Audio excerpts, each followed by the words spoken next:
Berani pecat saya bongkar semua rahasia negara. Budi Ari Setiadi MSI, Menteri Koperasi.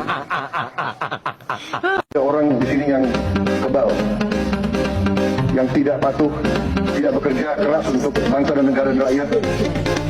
Saudara saya beri pemenang, copot segera. Suruh tinggal di rumah aja.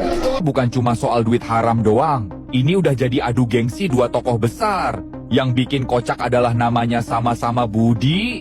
Budi Ari, mantan Menkominfo, lagi terseret skandal jatah 50% dari situs judol. Nggak lama setelah itu, ada berita viral bocoran percakapan di telepon yang diduga antara Budi Ari dengan tim redaksi salah satu stasiun TV.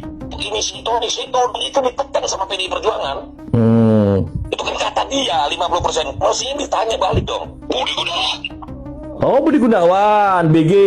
Pak Menteri punten nih, kalau Anda menuduh Budi Gunawan tuh apa nggak terlalu riskan tuh? Dengan bukti-bukti ya ada. Nanti aja kalau yang itu, tapi yang pasti itu PDI semua. Betul, dia nyebut langsung nama Budi Gunawan, Menko Polhukam, yang notabene orang dekatnya Megawati dan PDIP. Kenapa dia nuding PDIP dan Budi Gunawan? Karena dulu Budi Ari itu timnya Jokowi pas masih PDIP, relawan Projo. PDIP dulu satu barisan, tapi pas Pilpres 2024 mereka pecah kongsi. PDIP ngusung Ganjar, Budi Ari deket ke Prabowo. Pas Prabowo menang Budi Ari, dapat kursi menteri. PDIP nggak dapat jatah, patah hatilah ceritanya. Nah, Budi Gunawan ini tokoh PDIP banget lah. Deket sama Megawati, pernah jadi ajudannya kan. Tapi sekarang BG ikut gabung ke kabinet Prabowo. Jadi Budi Ari curiga, BG bantu PDIP framing kasus ini lewat jalur hukum. Karena sebagai Menko Polhukam, dia pegang koordinasi polisi dan jaksa.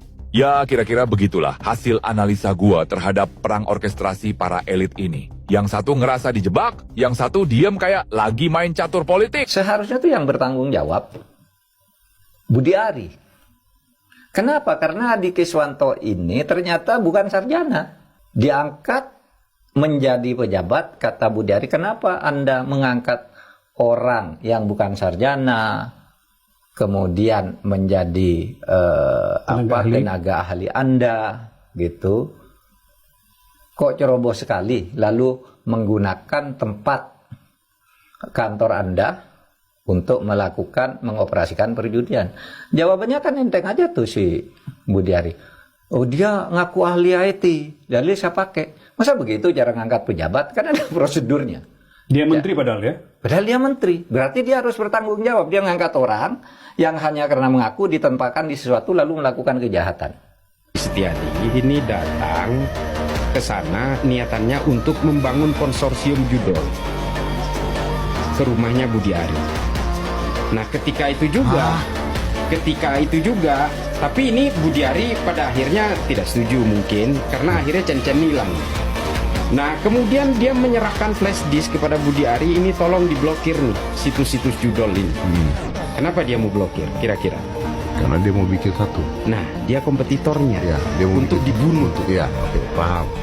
Pembunuhan inilah yang udah diblokir, terjadi sukses. BA tanya, ini mana Cen-Cen kok nggak ada makasihnya gitu? Karena yang ini udah selesai dihapus. Yes.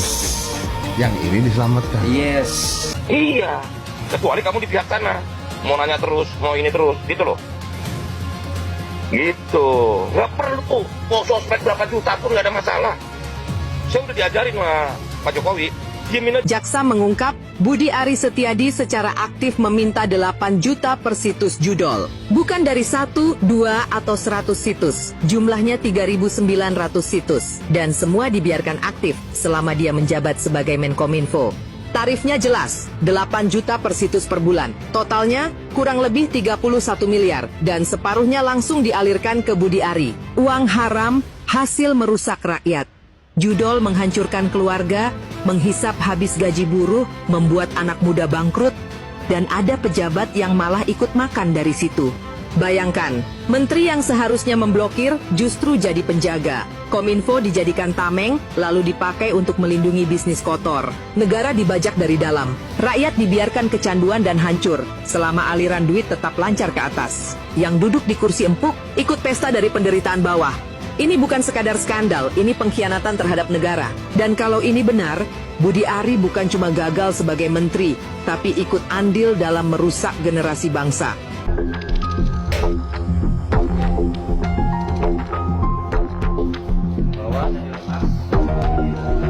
Nanti bawahnya.